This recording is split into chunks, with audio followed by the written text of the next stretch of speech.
Hello, everybody, and welcome to Honey Badger Radio. My name is Brian. I'm here with Allison, and this is maintaining frame number 69. Ooh. No, apropos. Nice. Not really. Yeah. Yeah. Men have a problem, but they still have to put women first. We're going to be covering a couple of things.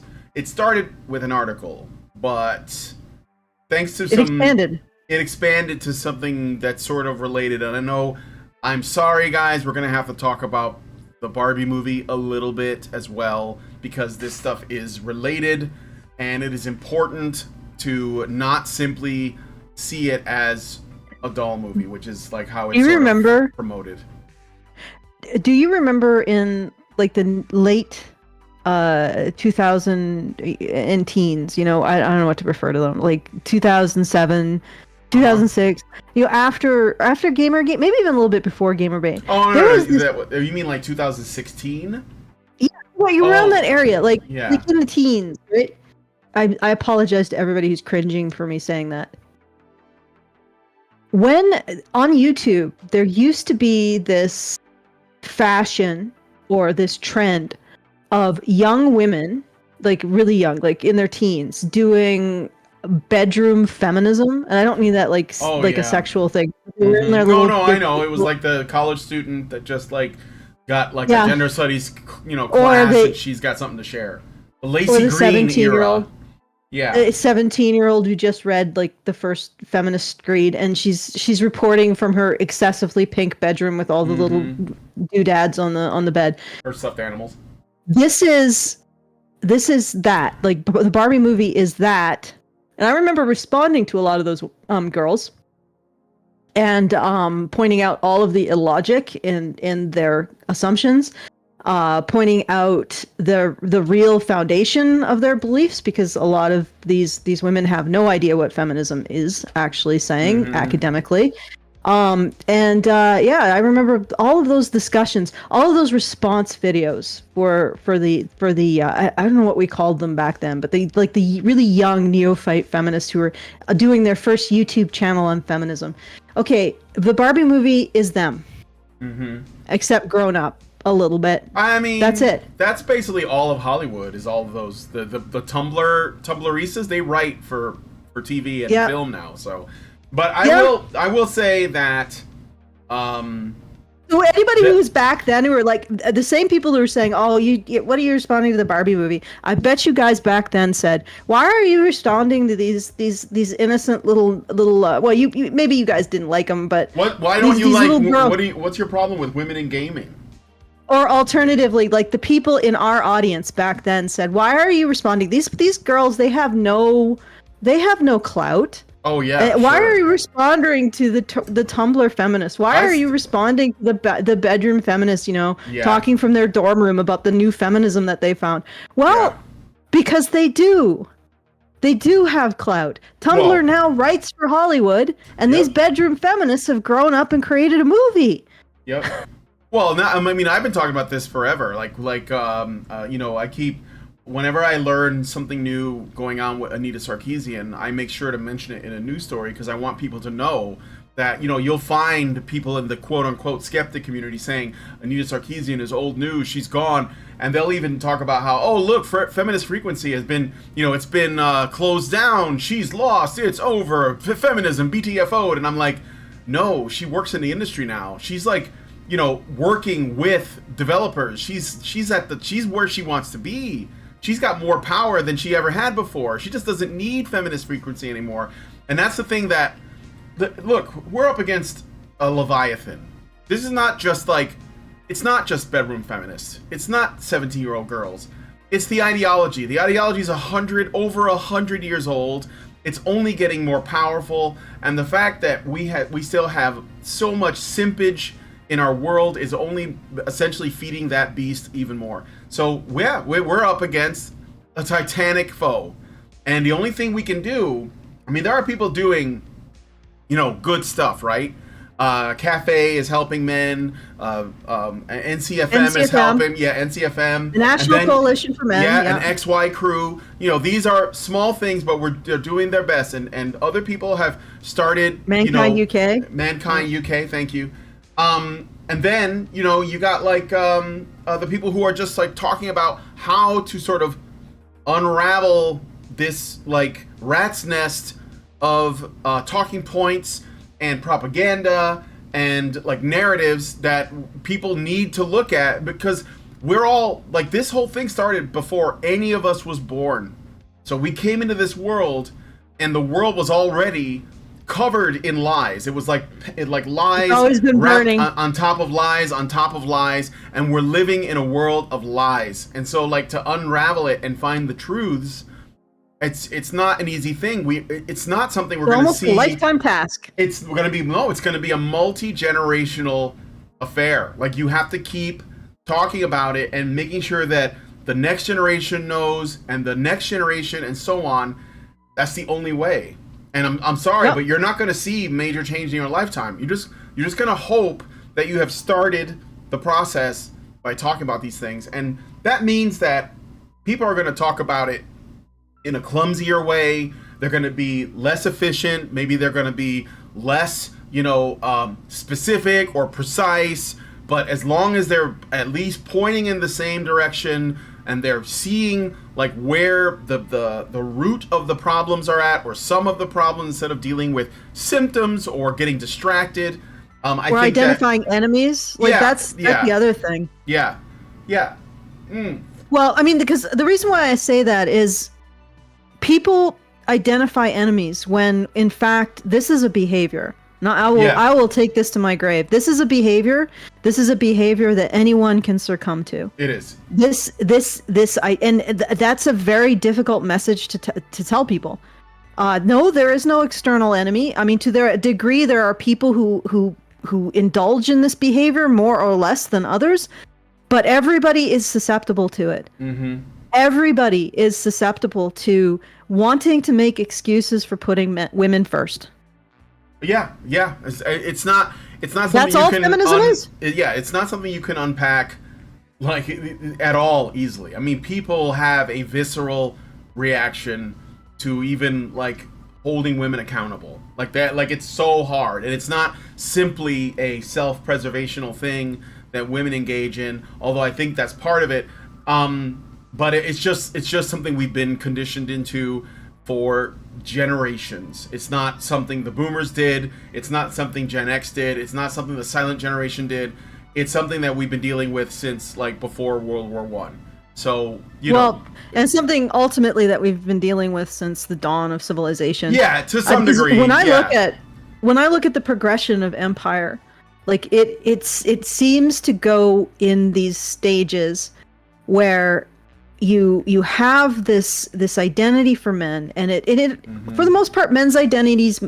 I know this is not going to be the most popular thing to say, but as far as I can tell, men's identities protecting and providing for women is pretty much universal throughout history.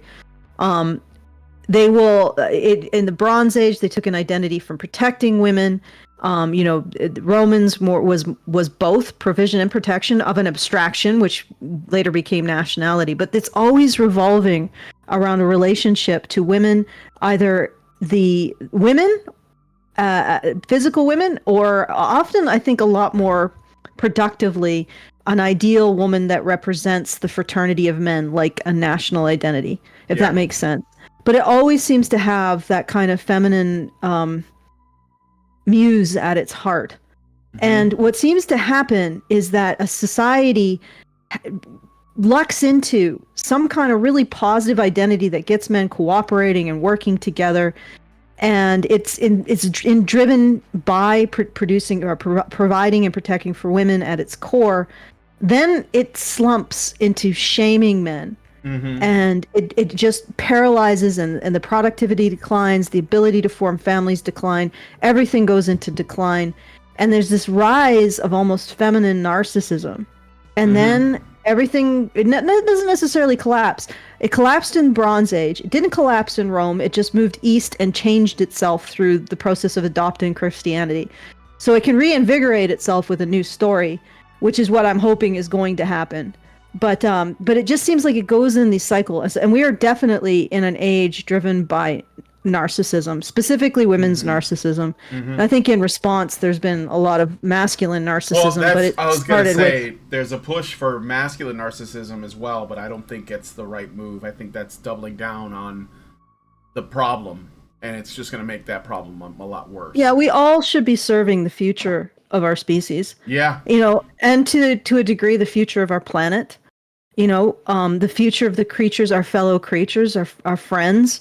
Think about what will happen to the dogs if we really fuck ourselves as humans. What will happen to the cats and the hamsters? What do you think is going to happen to them? Well, the hamsters will probably be okay. The cats will probably eat the hamsters. The dogs will probably mourn us. Yeah. But, what would happen to all of the creatures that we've sort of taken responsibility for if we don't take care of ourselves? And the earth needs us at this point. Like we are in symbiosis with the earth. The earth has us now. We're here, and the earth needs us in our present form to continue to exist as it does, to avoid an extinction event. So, think about all of that. These lots of things that we should be caring about a lot more than who Nina slept with. I don't know if anybody gets that reference. It's Logan's something or other, Logan Paul's girlfriend. Oh, yeah, right. Yeah, there's some kind of drama about that. So I was trying to decipher it because everybody on Twitter, when they would do these kinds of, when the kids go into the drama, they start using this very cryptic language that's sometimes impossible to decipher, being, older as I am. But yeah, so there's lots more to care about in the world and to want to go forward for, to realize that we are important and we are necessary, and human beings need to be here. We have a right to be here. We're wanted and we need to be here. So, let's roll up our sleeves, solve these psychological problems, ask the questions that need to be asked, and get her done. And before, do you want to get into the article? Let's get into the article. We should probably get started because we've already spent 20 Maybe minutes. I should do the 15 things. minutes. Yeah, go ahead, do the things. All right. So we are doing our monthly fundraiser to keep this conversation going as long as we can. It's been 10 years now. And we want to keep it. We want to keep another. We don't want to do another 10 years. Well, we don't want to do another. We feel that if we can do another 10 years, we will do another 10 years. It'd be great if something really big changed in the interim, but it's probably unlikely. But we want to keep talking about the things in the way that we do, because more and more I'm realizing that our approach is completely unique. We don't necessarily identify enemies. We identify behaviors, and that behavior is making excuses for putting women first that harm men's identities and sense of self. In this case, this egregious bullshit about men have constructed society for their own benefit at the expense of women. And the fallout of that belief, which again has never been proven to any standard, not even a civil court standard, much less a scientific standard, which such a belief would need to be proven if we lived in a non-corrupt system, before it's presented as some kind of universal truth in the way that it has. So it's not been proven, but it also leads to believing that the course of history is not driven by biological factors. So women's role in history wasn't driven by biological factors. It was driven by oppression by men. Okay? And that itself sets us all on the long march to radical transgenderism. You cannot embrace the idea that gender roles are socialized where it benefits women, and then suddenly stop the train, stop that freight train once it's up to like 160 miles an hour, when you realize, oh shit, this is men are going to start to slip the bounds of our expectations based on biological factors. Geez, well, you know what? The freight train is already at 160, and it's gonna barrel into your society. And you are not stopping it, because literally the people who are shoveling, the people who say things like, or believe things like, so that men would construct society for their own benefit at the expense of women. The gender roles throughout history excluded women. They oppressed women. They weren't based on biology. They were based on men appropriating things for themselves at the expense of women. Well, what have you done there? You've just set one of the most powerful instincts that humans have, which is to protect and provide for women, against the idea that gender is a thing that's appropriate, or that gender roles are an expression of our biology. No, now they're expression of oppression of women. You're going to destroy the very basis, the very belief that men and women and their different behaviors are good, or at least neutral, when you say that actually they're an expression of oppression of women. That's what you're doing. You're destroying it by embracing the oppression of women narrative. So every single person who embraces the oppression of women narrative, that women's roles are oppression not based on biology, and also additionally, the reason why women have been liberated from their roles is not because of feminism, but because of all of the technological achievements that reduced the labor in the home and gave them control over their fertility. Okay, that's it. It has nothing to do with feminism. It had nothing to do with oppression. In the past, people were dealing with the limitations of human reproduction. It was about biology, not oppression. And once you embrace the oppression narrative, you are, in a sense, destroying all of the anything that protects roles, sex roles, as something innate or even neutral. They become an oppression that must be destroyed for women. And inevitably, once you start destroying that, you start destroying the entire structure of the entire legitimacy behind gender roles. And that is going to put you on the path to radical transgenderism right there. There's no way around it. And everybody who embraces the idea that women are oppressed is basically in the radical transgender freight train saying, oh, we need to stop while shoveling coal into the engine. Every single one of you is engaging in the behavior that's making the train go faster. Every single one of you that indulges us in this idea that history is the history of the oppression of women, rather than the attempt by men to mediate the biological limitations that women exist under by necessity of reproducing the next generation.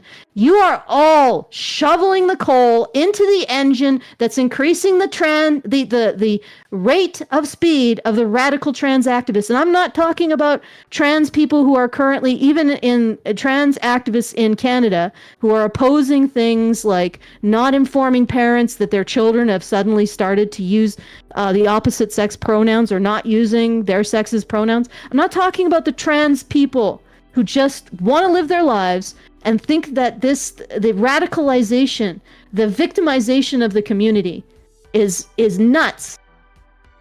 I'm talking about the radical trans activists who want to essentially push children into transitioning and who are increasing, like what is it, 10% now? 10% of children are now trans?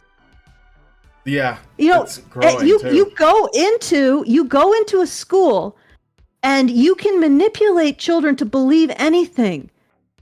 Okay? This is no more legitimate than any particular, this is no more legitimate than some radical cult getting into a school and telling them that, Jesus was actually a space alien that hated them and wants them to commit suicide.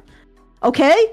This is no different than any other extremist group deciding to go into a school and preach its particular version of reality.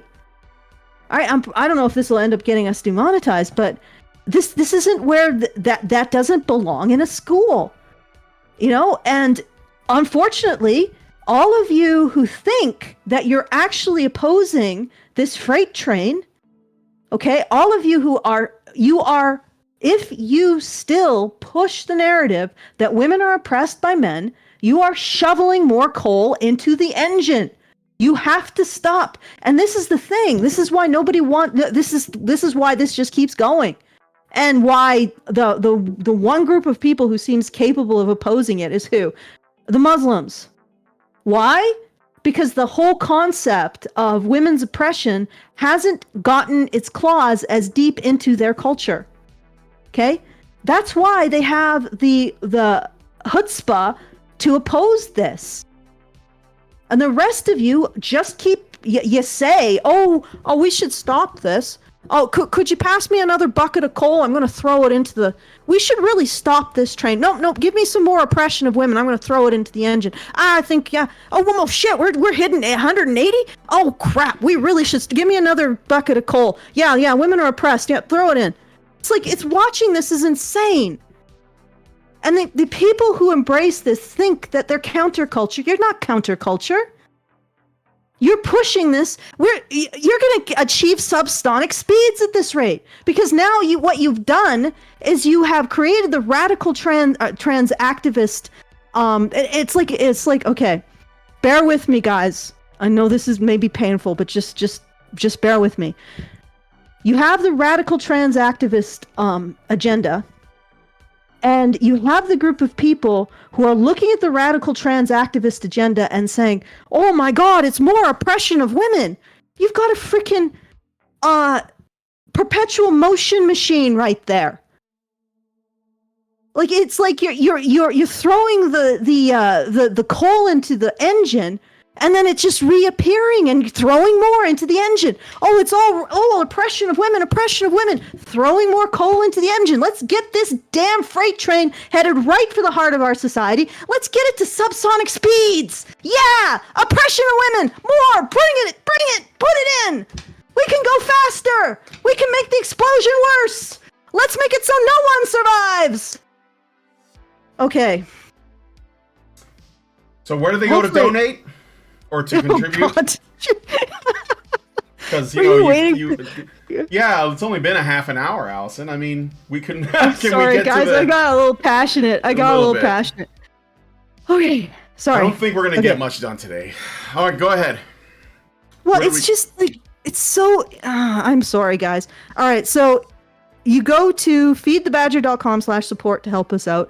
I will do some arm twisting because we only have 2 days left, and we have about 1,810 to go to hit the full to hit the goal. So once again, that's feedthebadger.com/support. Please do help us out, because like I said, more and more I'm realizing that what we say is unique. The fact that, and actually may not be unique, but the fact that I refused to step away from this line, and I refuse to say that there's any compromise here. We have to stop seeing women as oppressed, or our world is going to implode. Period. And there's no way I'm going to step away from that line. Because I can see the connection between that belief system, that central belief system about the sexes, and everything falling apart.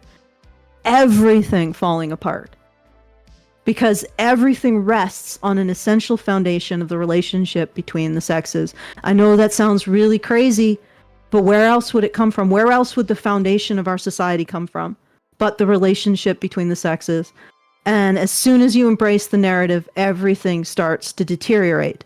Now, there may be some reasons why initially, and someday I'll go into that, but at this point, we are in an end game. And we need to stop engaging in this behavior if we want to have a future. And this is not a very popular narrative, although you guys always, every month, which is amazing, and thank you so much, you manage to reach into your couch cushions and throw enough dosh at us for us to make it another month. But it does, because it's not popular, because it's not about identifying an enemy, but identifying a behavior.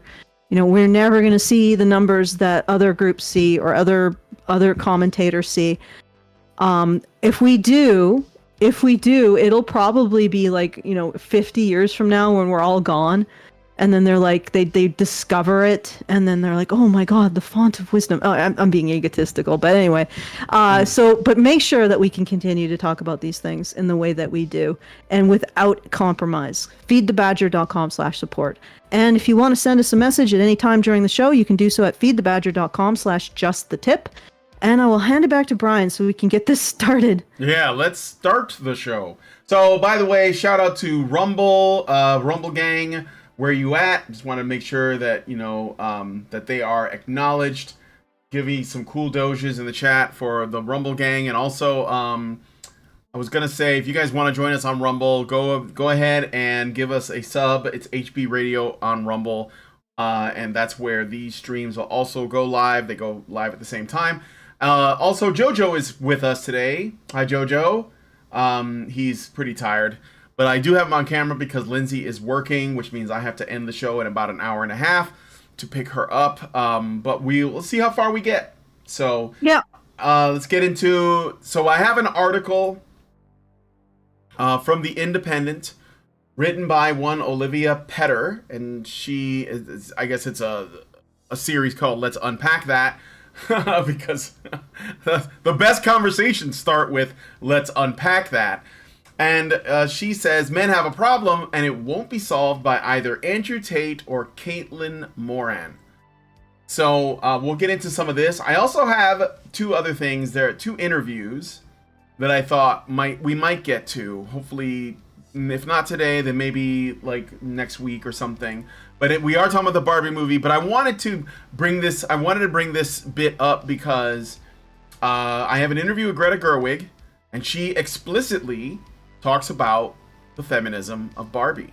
And there's another interview with her and Margot Robbie, and it's literally a section on feminism. So, like, in case somebody told you it's just a movie about a toy for girls, that's just stop it, okay? Just stop pretending it's not. I want to see how accurate I was in my interpretation. I think that I know that my interpretation is not what they intended, but the truth is that you can say something in your work that you never intended to say. And I think that's what happened here.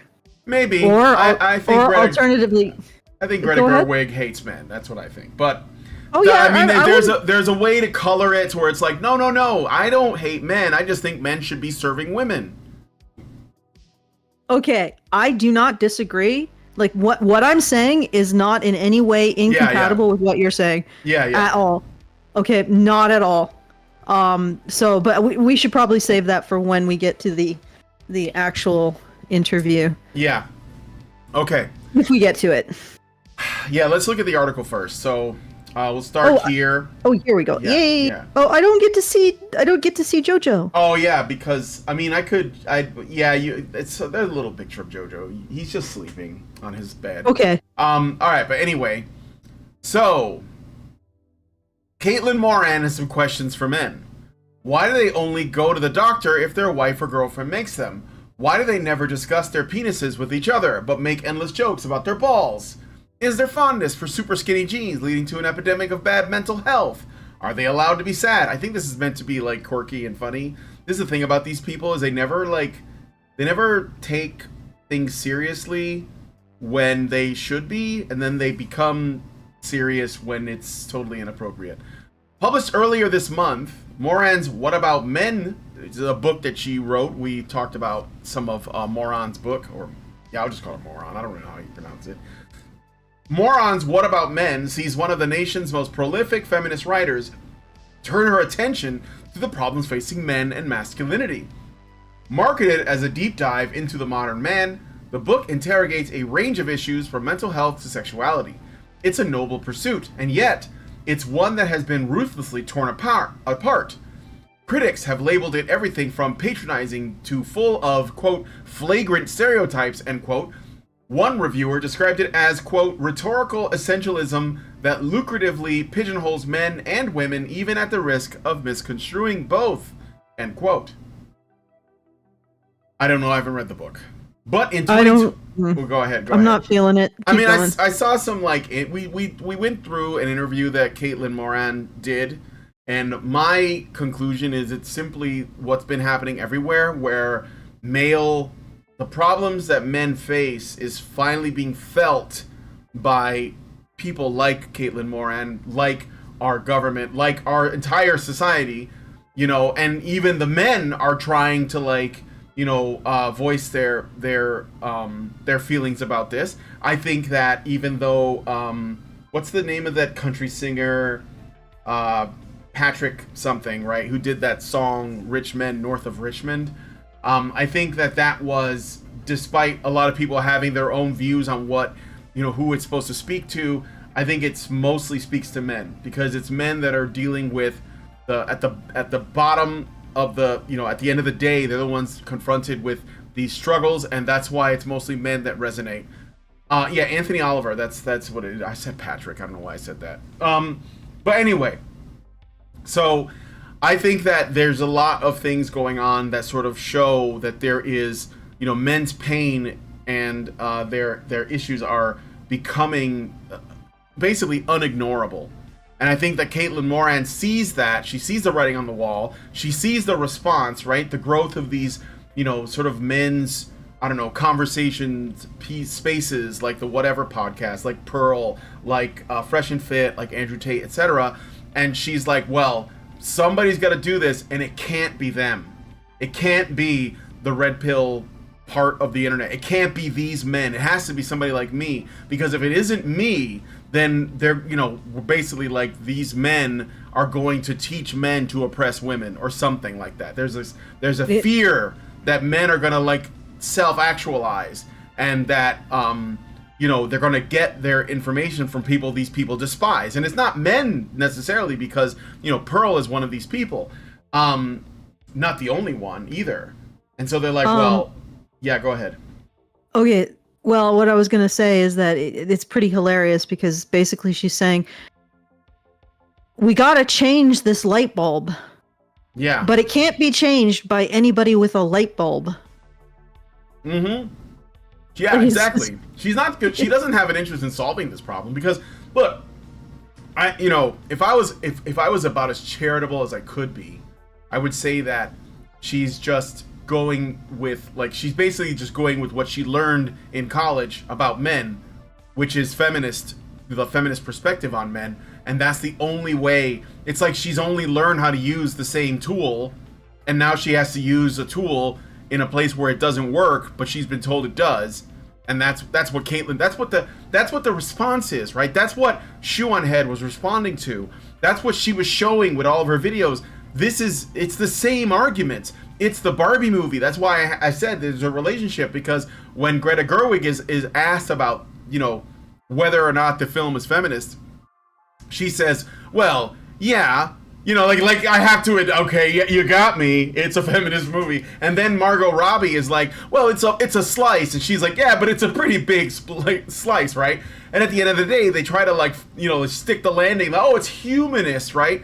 But it's not, because it's, at the end of the day, the Barbie movie's supposed desire to give men a spot in the women's hierarchy or whatever, is the same thing that all of the crazy commies that responded to, in Shoe on Head's video and the stuff that Caitlin Moran, they're all pushing the same perspective. And it's all about saying, well, we know men are a resource. We need to use them. We better tell them that they're going to be best used by us. And that's all it is. It's a utility, And so I think that that is essentially what this woman's going to argue, but she's just basically, I think, I haven't read this yet, but I'm going to make a prediction.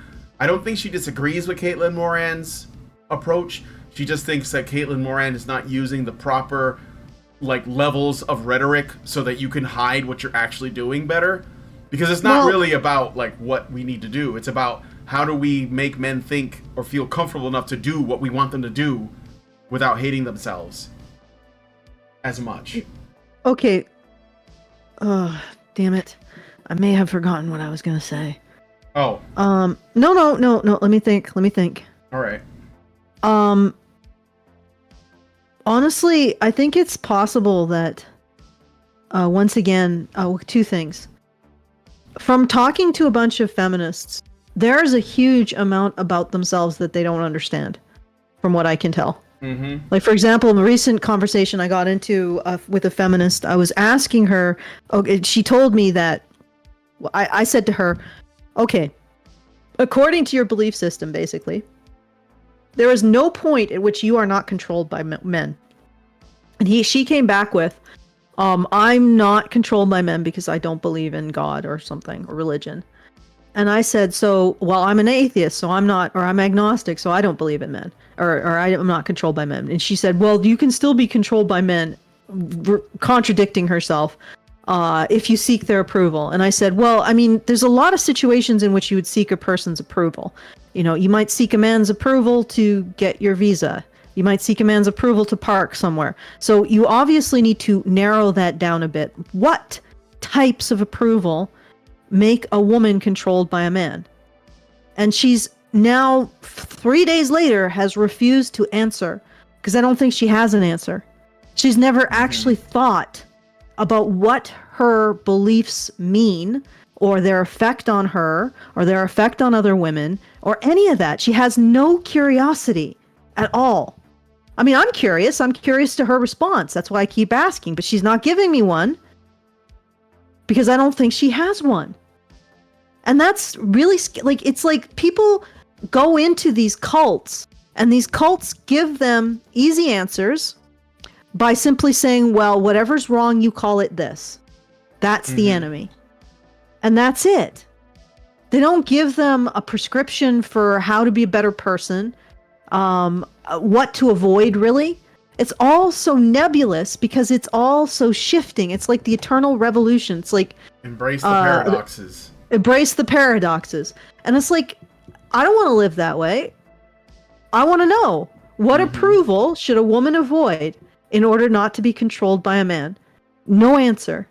And it's like, you realize that living to that standard will end up, will be you living to a standard you never know how to embody. Will be complete, like you said, embrace the paradox. Embrace eternally walking on eggshells for groups of people who are waiting for you to slip out so that they can eject you. They can enjoy the feeling of the spasmodic ejection feeling as they get to scapegoat someone. But the other thing I wanted to say is, this is what I wanted to what I was trying to say when Karen was arguing with me, which I don't think we were really arguing, but whatever.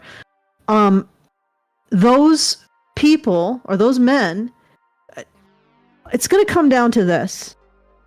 Does your ideology create men capable of doing the job of keeping society going? That's it. If your ideology does, if it prepares men and gets men motivated to actually work the jobs that are required to keep society going, to keep civilization going, then that ideology will be what people embrace in the future, because the alternative is everybody enjoys the lights turned off. For the first time in generations, no food on the shelves, and no lights, and no central heating, and no plumbing. It'll come down to that eventually. And the ideology that keeps men continuing to work will be the one that wins out. The question is, what does that look like? That's what I meant. Yeah. And it doesn't, I don't think it looks like whatever these people are talking about. Okay, let's keep going. All right. So let me continue. All right. But in 2023, a time when misogyny is rife online and the likes of Andrew Tate and Jordan Peterson are upheld as stalwarts of masculinity, Morons' questions are the kind we need to be asking more than ever. Why is it then nobody wants to answer them? Moron has since responded to the backlash in an article in The Times, claiming that she's been confronted by two different kinds of critics. Quote, the first were all like, how dare you suggest men have problems with communicating their emotions? That is an incredibly old-fashioned and patronizing generalization, end quote.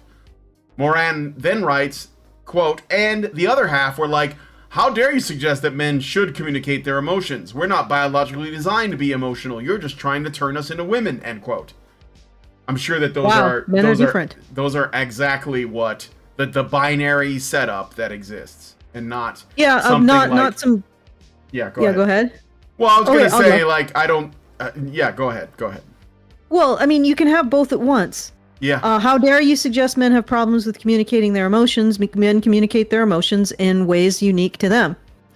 It's incredibly old-fashioned and patronizing generalization to say that men don't communicate their emotions based on how women communicate emotions. How dare you suggest that women should communicate their emotions like women? We're not biologically designed to communicate emotions like women through emotional displays. You're just trying to turn us into women. There you go, Moran. Yeah. It's not contradictory. Plus, it's not a new thing. This whole like men need to like express themselves like women. It's not a new thing. It's been going on for 100 years. Again, you can watch old episodes of like the Honeymooners or the Flintstones where they were like, you need to get in touch with your feminine side, and it was exactly that. You know. So this isn't even a new thing. Like Caitlin Moran she's not pioneering new territory with this. The only thing that these people need to do is maybe listen to men. Like, you know what I mean? Like that would, like, just listen to them. Stop telling them how to communicate with you, and just take them as they are. You know, this is something else that I've seen a lot. I just want to mention briefly. You know, there were a lot of women, and I've talked about this before. There were a lot of women in that sort of like travel in this space, in this sort of red pill, men's issues, whatever space, right? Which is like not an easy and simple thing to define, and it shouldn't be. It's fine that men are all dealing with their own shit in their own way. It's almost like we're individuals. But eventually, it seems that, and this is not just true for women, but it does seem to be like more common with women, is that the longer they're in this area, the longer they deal with or talk with or listen to men who are extremely frustrated, who are extremely lonely, depressed, angry, whatever, and they're trying to like talk about it, the more likely, or the harder it gets for those women to stick around. And eventually, not most, but a lot of the time, they just unplug. I can't handle it. There's too much anger. There's too much misogyny. They'll just say the misogyny, even though it's not that. It's just that these men are mad and they're frustrated. There's not enough. No, there probably isn't enough. But you know what I'm saying? And then they'll walk away and they'll be like, I can't do this anymore. And that's where you get, I'm not going to name any names, but that's when you get some of the people who used to be sympathetic to these issues, and they've like essentially walked away or said those people have gone too far or whatever. And it's like, no, nothing's changed. The anger is the same. It's just that now you're like getting it in the raw, and you're not able to handle it because it's not some woman complaining about, you know, the pink tax or something stupid. It's real serious stuff that has real consequences, you know, for men who are struggling. Like that's why you can't handle it, because it's real. And you're dealing with fake shit. You're dealing with people who are, you know, mad because somebody like had fucking a 3-egg omelet, and that was like some chicken's babies, and they're all broke up over it. You're mad because somebody claimed that, you know, I don't know, like the volcano eruption is because you bought like, you know, plastic straws or something. Like not real things, right? But instead, when there's a man who's like, you know, I lost access to my kids, I've been falsely accused, somebody attempted, like my girlfriend tried to kill me, or she lashed out in a rage and I called the police and they arrested me, whatever. When you're dealing with this stuff, this real shit, then you know, these women can't handle it. It's mostly women that they get to a point. And so my point in saying that is that Caitlin Moran isn't going to be able to help because she's not ready for men's pain. And the reason why is because she is a feminist who believes that men are stronger than women, they have more power, they have patriarchy, they have oppressed women, and they'll do it again if they're not doing it now, right? And the same is true of the person who's writing this article. The same is true of Greta Gerwig. That's why she put the line in the movie where the guy was like, we still do patriarchy, we're just better at hiding it. That it's as long as you hold that belief, you can't help men, because you will always think that they're invincible. You're gonna always think that they have power, and it doesn't matter. Well, you know, you're gonna always be more worried about their effect on you. Yeah, you're always gonna worry about the backlash. I put that in quotes. Yeah, you're always gonna be more worried. You're more worried about controlling men than helping them, and that you're never gonna be in a position to help. Yep. And I don't know what it is, like, I've been doing this for 20 years. I rarely have a problem with the anger. Not sure what it is. Well, I mean, like if you see it, like I mean, I get angry sometimes. I don't know if you noticed, like, but like, I've upset. You might have noticed that a little bit. I mean, sometimes I tried. You know, I don't think it's good, but one time I got upset, and I yelled, and Lindsay, I made her cry, and I felt awful about it. But she didn't. She understood. You know, like she was like, I understand, like, you know, and it didn't drive her away. So I think that women can find strength in that. In fact, that might be something that would make a woman a better woman, is if, because that's the thing that I think women do for men. And when they just run away, or they're like, well, this isn't comfortable, I'm going to leave. Well, you're not helping anyone. Yeah, it's about comfort, right? It's like, oh, well, I'm not comfortable. You're mad at, like, you know, women in the abstract, or a woman, or a series of women you've run into, and I don't like that because I feel like that's a little too close to me, even though it's got nothing to do with me, but it might have something to do with me. So, you know, and that's something that women have to face. It's the only way. So, and these women, this woman who wrote this article, and Caitlin Moran, she's not going to face that. No, So, well, I mean, she's addicted to the lukewarm amniotic fluid that she floats in. Like, she's addicted to that just sort of placid kind of constructed reality that men have created for her. She can't conceive of being outside of it and actually realizing, like, much less realizing the external chaos beyond the membrane of men, but even just realizing men's reaction to that external chaos and the difficulties of it. She can't handle it. She's too weak and frail. Exactly right. And instead she'll write passive aggressive jokes about it. Say, why are men talking about this? Yeah, it is. It's cowardice. Why weren't you talking about your penises more? How about feminism does hide a lot of female cowardice. Yeah, it does. And insecurity. Like it reframes things not in terms of recognizing a standard of bravery for women, but that you hold women to a standard of bravery becomes misogyny, because the putting any expectations on women is misogyny. Somehow, not because women can't fulfill those expectations, but because they shouldn't have to, or something. But really, it comes down to this individual is too weak-minded to truly understand men's issues. You know, and I can't even understand men's issues the way men understand them. But, you know, like, I understand them to a degree because I've listened and researched for 2 decades. And for whatever reason, I'm just somebody, I know what you're saying, Brian, because I've seen it time and time again. The kitchen gets too damn hot for the women, and they run. They just can't handle it. You know, they just can't handle the heat. And I have seen it over and over again. And it usually comes when a decision that they've made about their life gets questioned. Or they hear something that hits too close to home, right? Yeah. Like a man complains about something a woman did to him, and the woman who's listening is like, "Oh shit, did I do that?" And then you know, like, and then now that they don't want to deal with that. I think that happens a lot. So yeah, and like I said, I don't know what. Like, I'm pretty sure that I don't want to call myself a counterexample at all, because, you know, probably in some ways I definitely have the same issues. Sometimes you just need to step away and be like, okay, break time, go play with the dog. But I haven't yet turned away. I can't turn away from this because this is the truth. Now, this is reality. Reality isn't the lukewarm sack that Moran is floating in, constructed by the men in her life, and the men who support the men in her life, and the men who support all of the things that she enjoys, and who are literally sheltering her, and continue to shelter her from true understanding of the cost of constructing her lukewarm amniotic sac. Okay? Like, she is like, you know, it's difficult because a woman might poke a hand out of her amniotic sac, and it just feels so awful, doesn't it? On that very vulnerable skin. Like, it just, and then she has to go back in. She gotta go back in because she's too weak and too frail. And that's all it comes down to. Anyway, let's keep going. All right, let's keep going.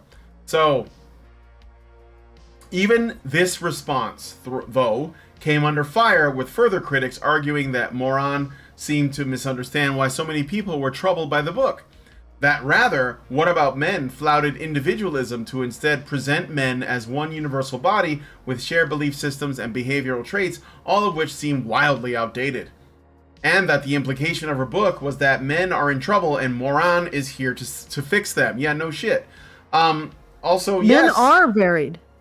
Yes, they are.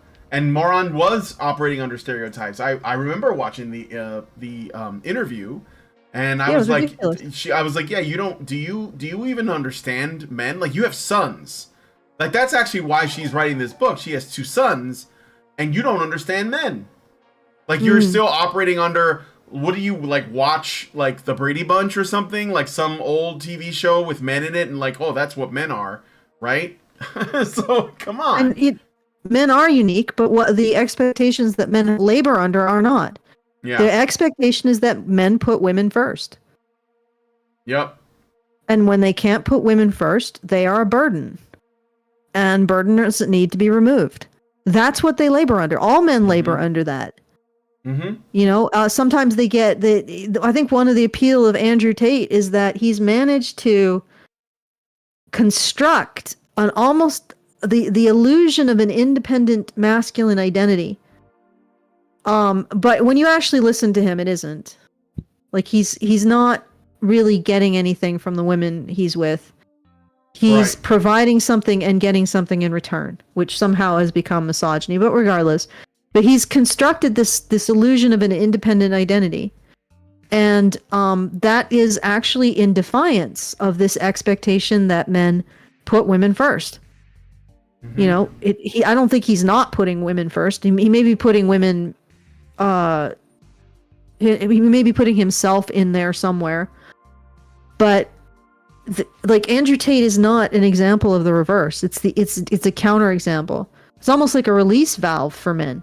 Mm-hmm. Who are in a situation where they either have been raised to put women first, or are socially expected to put women first, or governmentally mandated to put women first.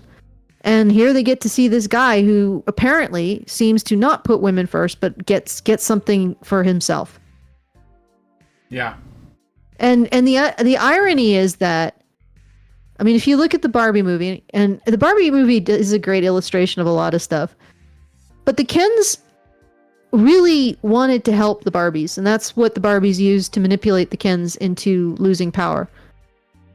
And so even the Kens wanted to put the Barbies first, but they wanted to be in position to put the Barbies first. And that was the problem. Like, we're entering into the end game, whereas men want to be in position to put women first. They want to be the hero saving the damsel. But we have to now deconstruct that role and give them nothing. Not even that role of putting women first, because that's too much. Astoundingly. Yep. You see what I'm saying? Yeah, it's misogyny. We are going into the end game where men's identity, which was once based on guilt, which is the very pro-social emotion, and it encourages protection and provision, is now based on shame. There is no, I mean, you can have this idea that there's the villain, as long as you've got the man is a villain, as long as the hero's a man, right? That's not true anymore.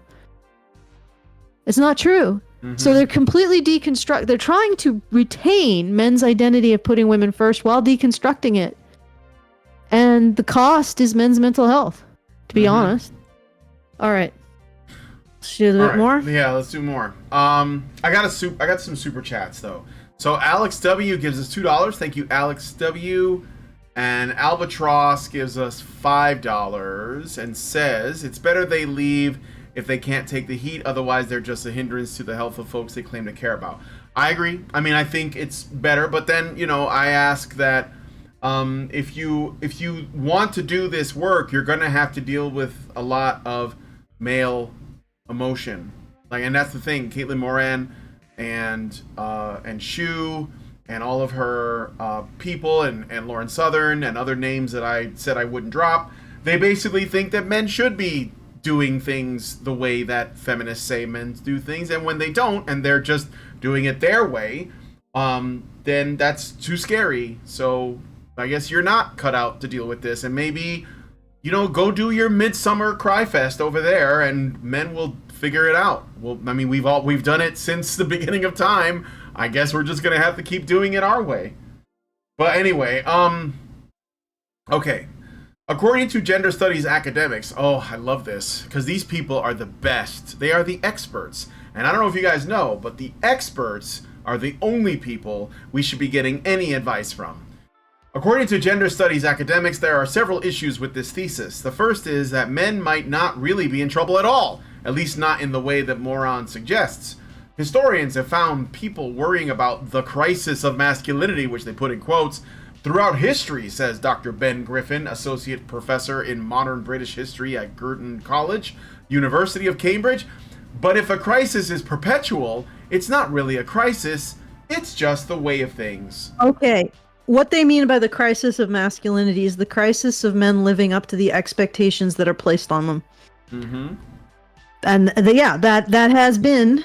What a surprise that our society that is constructed for the benefit of men at the expense of women is constantly and eternally concerned that men live up to the expectations placed on them to sacrifice themselves and provide for others.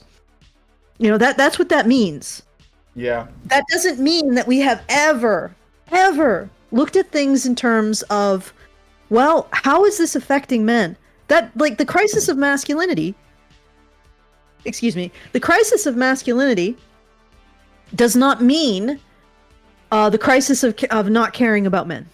It means the mule isn't pulling its weight. What do we do about it? Yep. That's it. Yep.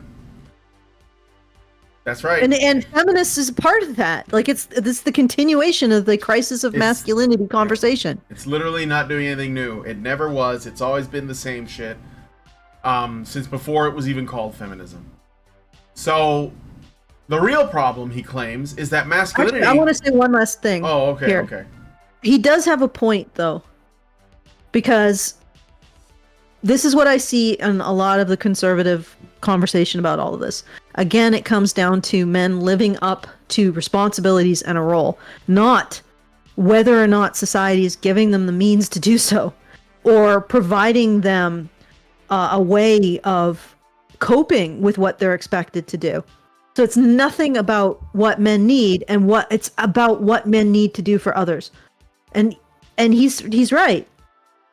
Like, this a lot of this comes down to it on the side that isn't his side, supposedly, is that it really is more about whether or not men live up to a standard than it is about whether or not they're getting what they need to do so, or getting what they need at all. All right, I just wanted to point that out. All right. He has a sort of point here. That's what I'm getting at. The real problem, he claims, is that masculinity cannot be discussed in such singular terms. If we asked a football fan, a vicar, and a banker to define manliness, we would probably get three very different answers, he says. When people talk about a, quote, crisis of masculinity, end quote, they are usually complaining that their preferred variety of masculinity seems to be losing prestige or influence relative to other forms of masculinity.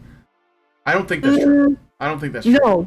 No. I don't think men are competing with other men in that way. But I do think that it's true. A vicar, a football fan, and a banker have different... Well, they might have a different idea of how masculinity is presented, but I think there is a unifying, like, thread that runs through all of it, right? So, like, a football player, a person uses his body, a person uses his mind, and a person that uses their heart, I guess. They could all be men, and they could all be doing the same thing in general that would be considered masculine. Merit, service, and sacrifice. Merit, service, and sacrifice, an acknowledgement of their effect on the world.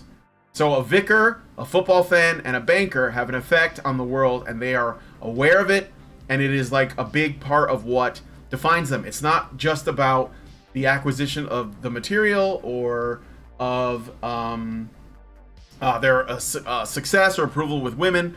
It's not status, it's not those things, right? It's just like, I feel strongly about this thing. Like artists, most of the finest, the best artists in history have been men. That doesn't mean that they weren't masculine in their own way. And I resent this idea, and I think this is what gender studies teaches, is that masculinity is always a force for, let's say, something aggressive, oppositional, competitive. That's why this guy is saying, oh, the banker feels like his masculinity is threatened by the football fan. No, that's not how this works. No, and also that in academia, like literally they removed all the positive virtues of masculinity. Yeah. So what we're actually looking at now is this idea that masculinity itself, like the expression, being a man, the hormonal system that is male, has no virtues, and we can't recognize those virtues. Mm-hmm. That's not a crisis of men aren't living up to something. That's a crisis of we regard the identity of man to be something criminal or corrupt or mentally ill. Mm-hmm. Okay, that's literally what it is. You can see the progression of this in academia and the psychology industry. So it has nothing to do with what men are not living up to, and everything to do with how people are defining men to exclude any kind of virtue, and saying that the identity you would take from being born in a male body is virtueless, corrupt, and criminal. Yeah. Okay? And it is also culpable for and it's also diseased. Okay? That's what's being said. Right? And digressing into the crisis of masculinity, people saying, oh, men aren't living up to their expectations. Well, first of all, I also have beef with those people. It's the weak men people. Weak societies breed weak men, blah, blah, blah. You are concerned about men living up to expectations while men are being told that they are, by virtue of the identity that they take from being born in their body and identifying with their body, corrupt, criminal, and diseased. Okay? We need to stop telling men that. I know this is going to come as a shock to a lot of people, but men probably are going to have a great deal more difficulty doing the things that men do, thus living up to the standards being set by the people who need those men to do those things, if they're constantly being told that they are criminal, corrupt, and diseased because of who they are. And also, they're going to have some mental health problems because they're being told that they're criminal, corrupt, and diseased because of who they are. Okay, that's how it sort of works. So you can continue to talk about how weak men aren't living up to the standards imposed on them by society, but you might want to look over here and see what those men are having to deal with in terms of the way that they're framed as men. And realize that it's actually really difficult to wake up in the morning, shoulder the burden of a society telling you that you are criminal, diseased, and corrupt, and also shoulder the burden of making sure that society has running water. It's a little bit, it's a little bit much to ask of these quote unquote weak men. Yeah. Sorry, I got a little pissed there. No, it's all right. Okay. All right. So let's see. Today we have ideas of masculinity coming from all angles, whether it's in sociology, pop culture, advertising, charities, TikTok, government campaigns, or around a table in the pub. Well, actually, all of those are feminist perspectives, though. So I don't see, they're all basically in lockstep, except maybe the guys in the pub. Amid this cacophony of competing voices, not really. It is harder than ever. That's like saying, oh my God, I'm on the news talking about masculinity, and there's somebody making a movie about masculinity, and there's somebody teaching a class on masculinity, and there's somebody on TikTok making a video about. We're all saying the same thing, but wow, what's with all these competing voices? Really? They're all saying the same thing. You're all saying the same thing, and none of you understand men and don't have an interest in learning about men. Maybe you should listen to the guys in the pub, even if they're scrambling to figure out how to put what they're going through into words. Maybe they're saying something more true.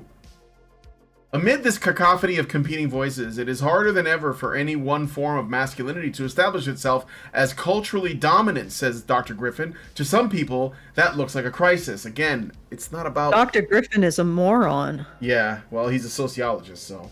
Well, literally, he'd be like, oh my god, this peacock has a gigantic fan of feathers, and this raven has black feathers, and this blue-crested titty bird, whatever, has a blue crest. Wow, these birds have absolutely nothing in common. And that's a You're goose. a fucking moron. You are a moron, Dr. Griffin. All of these birds, oh, but look at all the different colored plumage. They have nothing in common. Mm-hmm. Dumbass.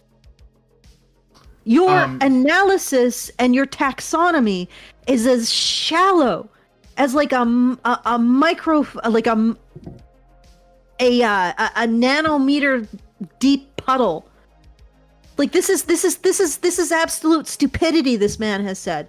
Amazing that this gets published. No, it's not amazing that this gets published.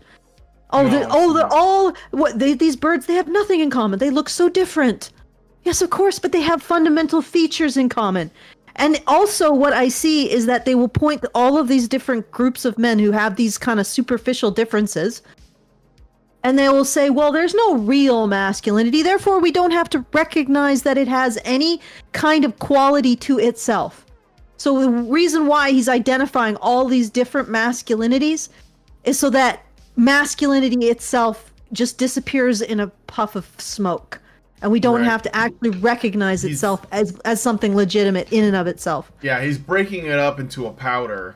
And he's atomizing it. Every grain is a different masculinity. And it's like, you're useless. I mean, I think, honestly, these people don't actually want to fix anything. They just want to talk around it forever. And like, forever. Like, they don't ever want to get to anything real. They don't ever want to actually help someone. They just want to keep talking around it because they're afraid to face the reality.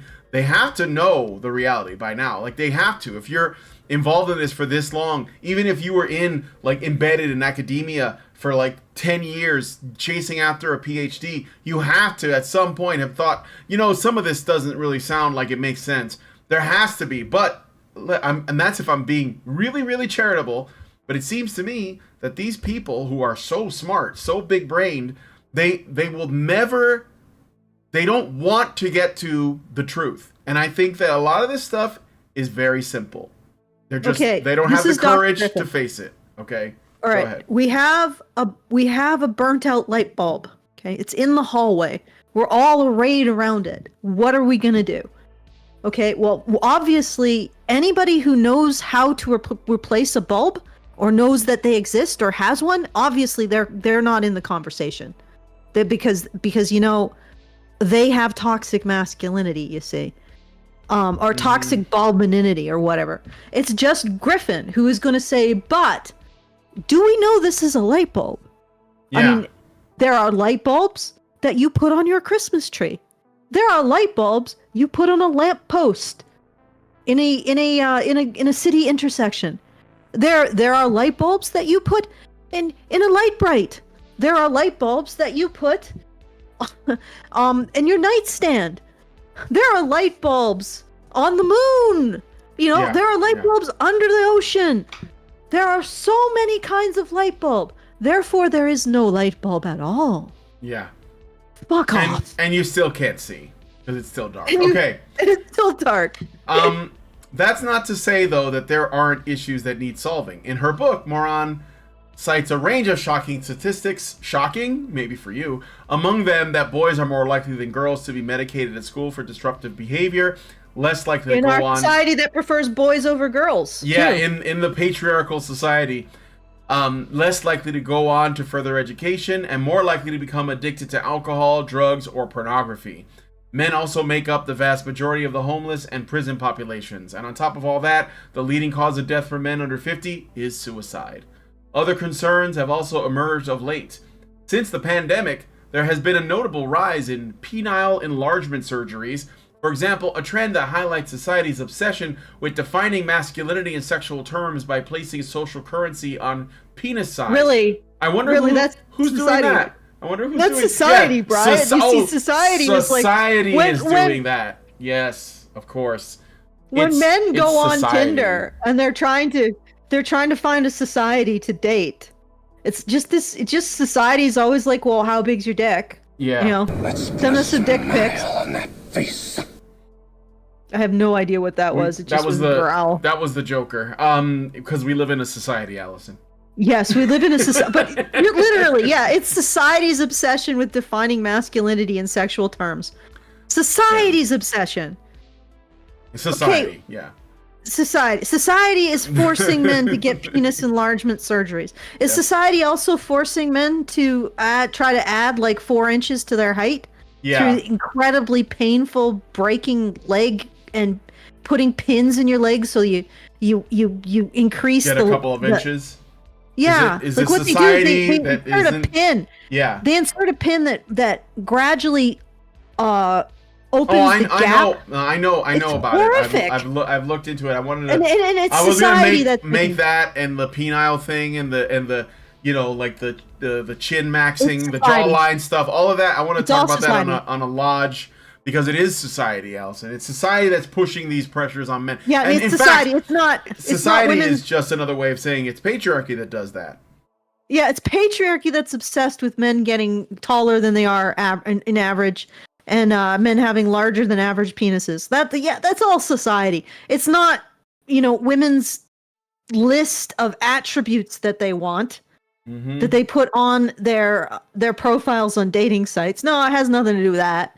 It's society. Yep. Why would patriarchy give a crap about its son's femurs and penis? I don't know. Why indeed? Why wouldn't patriarchy just be like, yeah, ladies, no, you don't have the right to ask for, you don't have a right to ask for men to earn like double what they have? Because you know what? Then we'd need 2 other Earths to fulfill your material desires, ladies. And you don't have the right to ask for men to be 4 inches taller than average. And you don't have the right to ask for a penis size that's larger than average, or even like within the average spread. Okay? That you get an average man because you are an average woman. That is it. If I were designing patriarchy, instead of forcing men to go through probably horrific surgeries that have a high degree of potentially, I would imagine, losing your penis or getting blood clots in your lungs in terms of increasing your, or having to take on the stress of earning twice as much. Instead of that, I would actually raise girls to realize that they're average, and thus, being average, deserve only an average man. That's crazy. That's what talk. I would do. That's I know, isn't talk. it? Like, seriously, I need to find the Grand Poobah patriarch and tell him, I could do this better for you. I could do this. You need a woman. You need a woman. You need a woman's touch. I believe he has an octopus-shaped base in the middle of a swamp in the Everglades, and his name is Dr. Society. He's responsible for all of it. Well, I gotta find him, and I'm gonna offer him my service. My services is his right hand handmaiden. Or is it like the giant robot spider base on the moon, on the dark side of the moon? I don't know. It's one of those. We gotta figure it out. All right. I think I could do a better job. He's doing way too much cackling and posturing. He needs to get down to the nitty gritty of what needs to happen. Yeah. All right. Anyway, so a different kind of crisis talk occurs when men find themselves incapable of performing their preferred variety of masculinity, explains Dr. Griffin. For some, this might be aligned with sexual prowess and performance. Any sense of a shortcoming could then lead someone to feel as if it's not possible to do things that make you a real man. But then another question emerges, what does? Are men doing this to other men? Oh no, I'm sorry, society is doing this to men. Dr. Society. Professor, Dr. Mr. Society. It's this lack of identity that seems to be at the heart of some of the biggest problems facing men today. We don't know how we are meant to be anymore, says Max Dickens, comedian and author of Billy No Mate's How I Realized Men Have a Friendship Problem. Wow, Max Dickens, comedian and author, sounds like he really understands men. What Moran's book presents is a stylish exemplar of a discourse that has become stuck. The think pieces and the books all tend to have the same form. Here are men's problems. The reason for said problems is that men are stuck in a box of toxic masculine norms. If only men could behave more like women. Well, that's actually a surprisingly base take. And well, he's a comedian, so... Yeah, he's a comedian, so I guess we shouldn't take what he's saying seriously. No, he's the comedian. If they are actually any good, they usually have some pretty base takes. Yeah. But I just wanted to, like... So could you scroll up again? Because I wanted to see the sentence before this. Where? This lack of identity seems to be at the heart of some of the biggest problems facing men today. Okay, well, we have two things, right? It's the traditional way of manipulating men to rise up to the standards of whatever the powers that be need them to do in order to stay powers that be. For example, in World War I, go in and get your head blown off and watch your buddy get your head blown off and still sign on for the next head blowing off adventure. And then also come home and then be shamed to crap by your female relatives. But regardless, so you have that. You have be a real man. Go get your head blown off. So so we can resolve our political problems. That's being a real man. You have that, and then you have what feminism has done, which is actually the male identity is criminal, corrupt, and also diseased. That's where it's gone. That's where we're at now. Because they're literally associating identifying as a man with committing suicide, and they're saying that means that the masculine identity is a causal factor for suicide, not correlative. So in other words, maybe there's something society is doing to people who identify as men that's causing them to commit suicide. No, it's because these guys identify as men that they're suicidal. Therefore, identifying as men is a disease marker. It's diseased. Okay? That's where we're at. Yeah. We have the live up to these stupid standards, so I keep my power, men. And then we have the masculinity is diseased quadrant. Maybe we could do something completely different, like tell men that they have worth by virtue of being men, and that they have, despite being in a society that says that they're corrupt, criminal, and diseased, they still get up every morning and keep the lights fucking on. And maybe we should be thanking them instead of blaming them for the current situation. Which, honestly, I know you might get upset with me, but this is what I see a lot of conservatives doing. The weak men shit. Oh, it's all men that's responsible for this crap. Some conservatives will listen to us. Others seem to be eyeball deep in the sewage of blaming men for more shit. And let's blame men. That'll surely at some point stop the sewage from getting higher, even though it hasn't for the last 100 years. Okay, rant done. Let's keep going. Do you have any thank yous? Because I only I can only go for another. You half haven't gotten hour. anything. Nothing. Okay. You want to twist some arms for a second? That's really. Okay, I'll give it a go because this is a little bit concerning. All right, guys. So if you want to make sure that we continue, if you enjoy this content, if you believe that what we say is valuable, please take the time to go to feedthebadger.com/support and throw a few shekels in the hat. If it $5, $10, every bit helps. And I am getting a little nervous because we didn't get anything in, at least during the stream. We did get one thing from Craig C, $25. So thank you, Craig C. That's the joke. But anyway, just spend a moment and go to feedthebadger.com/support. I really appreciate it. Like every month we ask, and every month you guys have extended yourself to make sure we can continue to go another month with this. It is something that gives me hope. The fact that we have been able to operate this long and, slowly grow a little bit every year. It's in jumps and starts. It's not, I don't think it's ever going to be huge, but we have kept going on with this. And that's great. It gives me hope that there may be a light at the end of the tunnel. So, your support is that light for me. So please help us out. Feedthebadger.com/support and send in those super chows because that helps as well. Feedthebadger.com/justthetip. If you got $5, just go there and put it in. Make me feel better. Feedthebadger.com/support. Okay, let's go. All right. Of course, the fact any book is promoting or prompting further interrogation into these issues is largely a good thing. But perhaps something has to change about the tone of that interrogation if we're ever going to make progress. Uh-oh, here we go. Quote, we need a shift that encourages men to get involved in the conversation or at least stops casually insulting them, says Dickens. A lot of men hear phrases like toxic masculinity and they simply withdraw.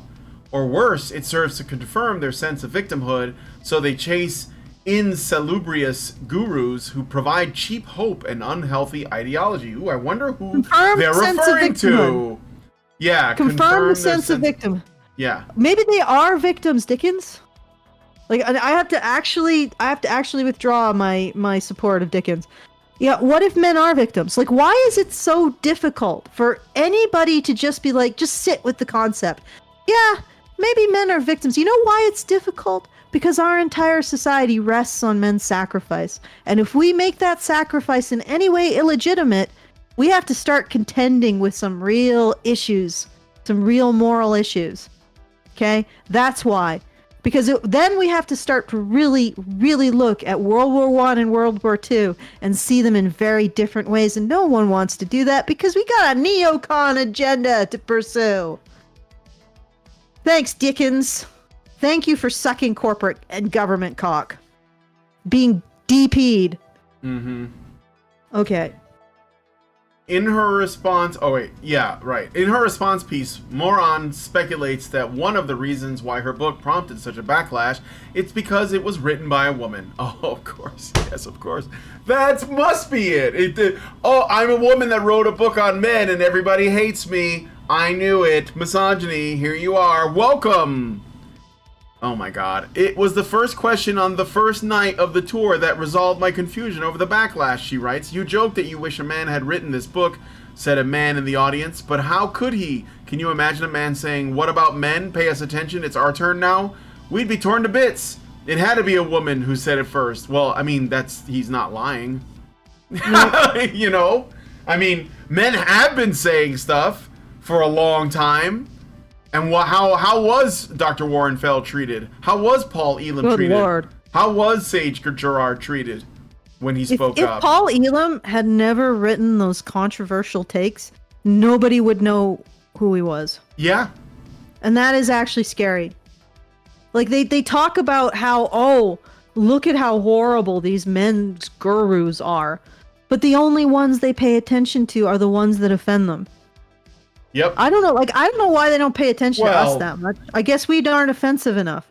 I don't know. I think that the people that get attention are the ones that algorithm favors. I think there's fishy shit going on, but because Peterson is pretty unoffensive and he's considered like one of the top gurus. Well, he has said of things that are slightly on the edge of offensive, like saying that fairly hefty Sports Illustrated model was not beautiful.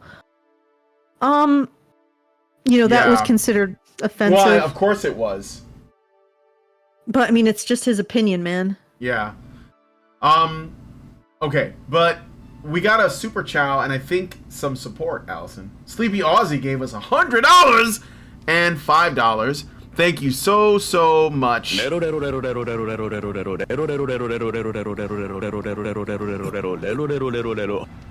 deserved some raros. And he says, here are some dollary dues. I'll catch up with the show later on. Yeah, he gave us $100 for the support, so thank you, Sleepy Aussie. Thank you. And then Be Bad Sad gave us $25. Oh, nice. Thank you. Come again. And Math Freak 123 HBR, I hope that's not your legal name, gives us $10. So thank you. Thank you very much. That's really nice. Thank you. Very appreciated. Making me feel a lot better. That's really funny because we're in, and I know people would be horrified by this, but what I've noticed is that even in this neck of the woods, guys still care about women. I'm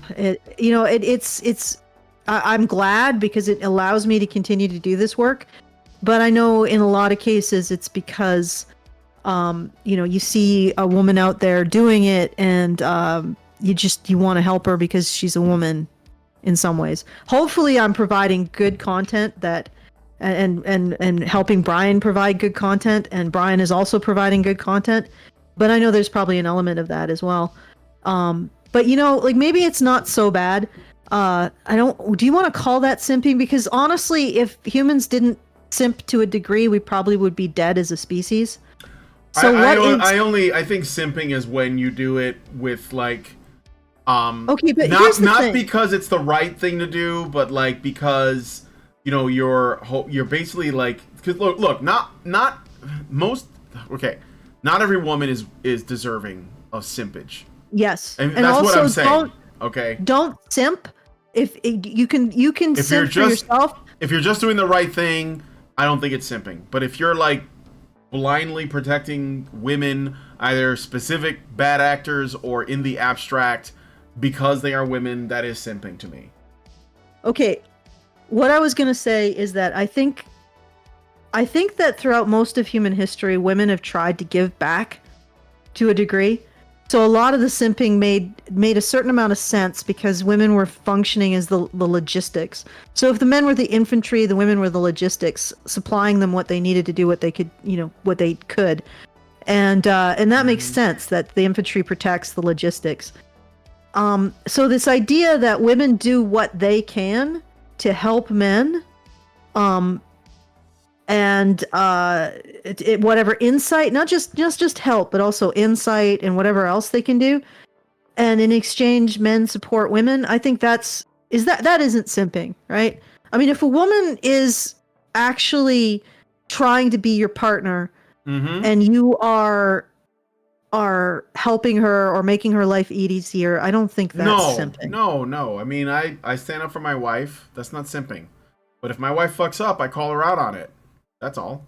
And she'll do the same for me, and I would ask her, and then I would expect that. So, yeah, it's like mutual support. That's the ideal to aim for. Okay, so I'll give you, we do have another thank you. Oh, nice. Bala, I'll just do the first, or Bal, B-A-L, just do the first letters of your email. Gives us $10. Thank you, Bal. Erotic. Jesus, what the hell? Zach Brannigan. He knows how to lay out a compliment. Okay, and so we are at there's 1,640 to go. So we are making progress. Thank you everybody who helped out. Give a bow. And we do only have 2 days left, so it's getting pretty down to the wire. So if you have some dosh, rattling around in your pocket that is burning through your pocket, throw it our way. Feedthebadger.com/support. Make us feel appreciated. It's like getting into a snuggy weighted blanket with a mug of hot cocoa. It's appreciated. It's comfy. All right, to know that we can continue. I don't know if that helped. It was one of my strained metaphors. Okay, let's keep going. All right. Let's see. It's a fair point, but one that highlights how far we have to go in order to achieve a meaningful change. After all, no one's denying that Moron's book isn't at least attempting to do something important. But I think she's trying to hijack the conversation. But whatever. But perhaps the response illustrates just how complex an attempt it is, given how charged conversations around gender can be. Whatever you say and whoever says it, there'll inevitably be a group of people armed to attack or discredit your argument. That being said, Moron's book went straight to #1 on the Sunday Times bestseller list. That doesn't mean anything. Evidently, nope. And despite people's protests, there is clearly an audience for her perspective. Appeal to a bandwagon fallacy? And progress is being made, even if it might not feel like that. Would a book like this even have been published 5 years ago? There is a couple books that have been published that are sort of in this ballpark, but you won't acknowledge them. And if it had, would anyone have wanted to actually read it? Would Moron fill out rooms of people on a nationwide book tour, all of whom had paid to listen to what she has to say about men? The truth is, because when Peterson goes on, he doesn't have anything to say when he fills a stadium. But okay, although he's not talking to men, I know, but like men are the majority of the people who go to his thing. And also, I would say, I don't know if he's distanced himself from this, but I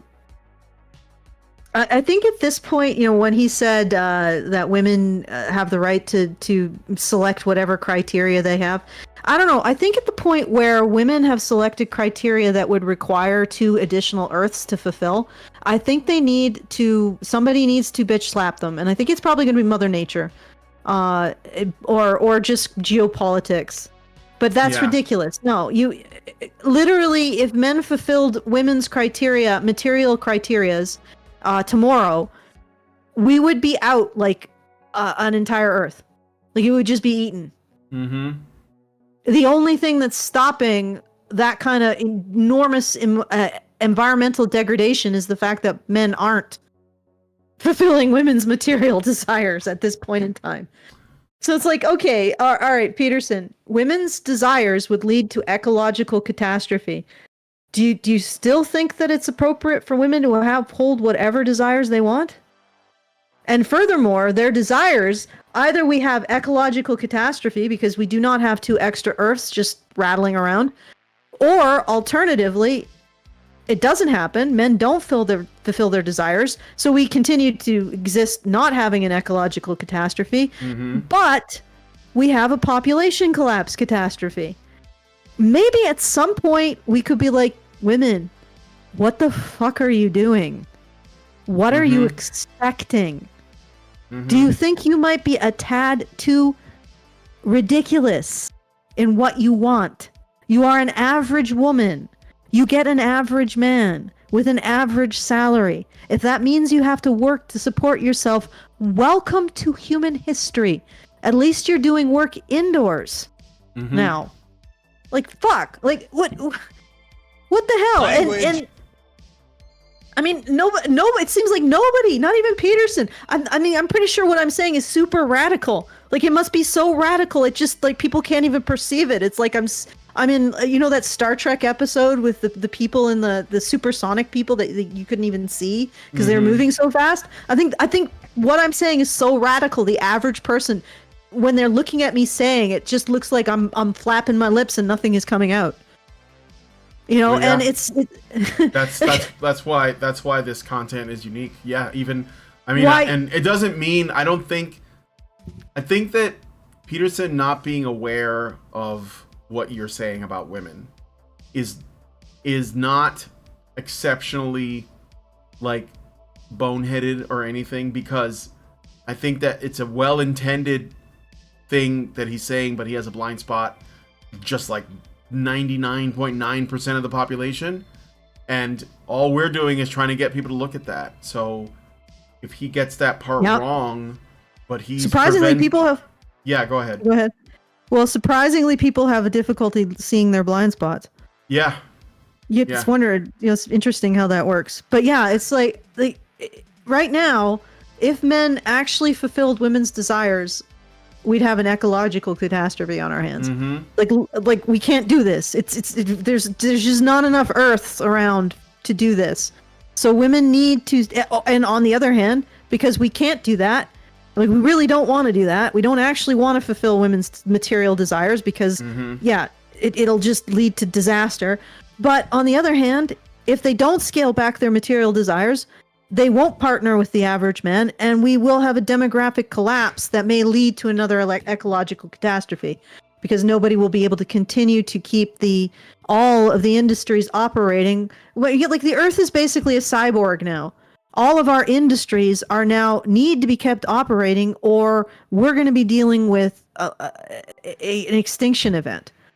So we either have a demographic collapse leading to an extinction event, or men somehow magic up an extra, double their salary, and which translates into double the material, the ability to consume, or huge inflation, and women eat the earth to death, essentially.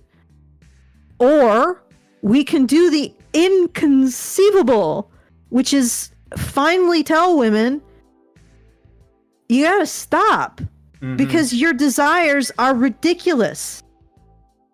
And, you know, you may end up with a guy who you think is less than what you deserve. But at the end of the day, when you die, you will have had a life partner, somebody who cared enough about you to make your life easier. That's going to be a hell of a lot more than a woman who dies and nobody comes to her funeral. Yeah. Like, you know, it's. I mean, eventually the oldest woman or the youngest woman in the friend group is going to die, and all of her older friends are dead. They aren't going to her funeral. Anyway, I went in a little bit of a weird direction with that. Let's keep going. All right. All right. Let's see. The truth is that there's always going to be certain belief systems holding people back, no matter how hard Moron or anyone else tries. That's just the nature of conversations around masculinity. I guess we just can't fix it. Let's talk about women again. In general, it's a good thing for people to recognize that there's no one way of being a man, says Dr. Griffin. Really, really crazy idea, dude. Wow. So many different birds. That means there's no bird. There is no one right way. Just you men out there thinking that there is a right way, because I know that that's all of you. I know, because I'm the big-brained, 2 million IQ guy.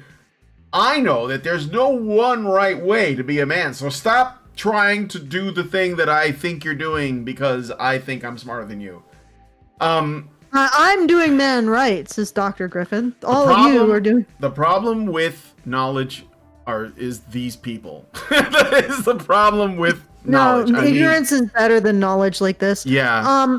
Okay, but Dr. Griffin tells us all, well, there are so many different types of bird. That means that there is no such thing as a bird. Yeah. Good Lord. All right, then keep your secrets. I think that these types of men can recognize, I mean, there might be a joking sense of competition, but I think for the most part, many of these men who are outside of feminism and academia can recognize the nature of the beast when they see it. Mm-hmm. The footballer can respect the vicar. The vicar and has something to offer to the footballer. The footballer has something to offer to the banker. The banker has something to offer to the vicar. I mean, yes, of course. Yeah. That's more how men work. Yeah, that's how men work. It's how we build society. Men have figured out how to be men since there were men. And it's only now that people are like, why aren't men manning correctly? And who are the people doing that? Women. Well, academics too. Academics, yeah. Because they were taught by a woman, and it all goes back to a man, of course. Yeah, but you're right. But men have been able to man. Yeah, we figured it out. It's not that hard. Yeah. If you leave us alone, it's so sudden. That's it. It's just so sudden. It's like suddenly when we have this entire academic arm that is presenting the masculine identity, so identifying with your body, the body you were born in as a man, as a biological man. The masculine identity is criminal, corrupt, and diseased. Suddenly men are having a problem. Geez, I wonder why. Maybe we could just stop that. Instead of all of this discussion, let's just be like, maybe we just stop you guys, like Dr. Griffin. And also, the other alternative is Dr. Griffins, who are like, oh, there are so many birds in the world. That means there's no such thing as a bird. Mm-hmm. There's only so many types of birds. That means there's no such thing as a bird. Right. Of course. Dumbass. Okay. All right. Where was I? In general, So it might be useful to acknowledge that the same man performs many different masculinities in the course of a day. Why are we even categorizing this? Ugh. The individual who is a devoted family man caring for a dying parent might be a ruthless businessman in the office and a clown in the pub. People have personalities, and personalities differ depending on the context. Why? I just schooled you on this, children. Did you know? Bird- I'm sorry, go ahead. I know. Birds sometimes glide, you know. They don't always flap their wings. They sometimes glide. They sometimes hop on the ground. They sometimes perch on a branch. Therefore, there's no real birdness. Yeah, there is no such... There is no essence of bird. Jesus Christ. Okay. The important thing that's often missing from these conversations, both online and off, is nuance. Accepting nuance. My favorite word. It's like society.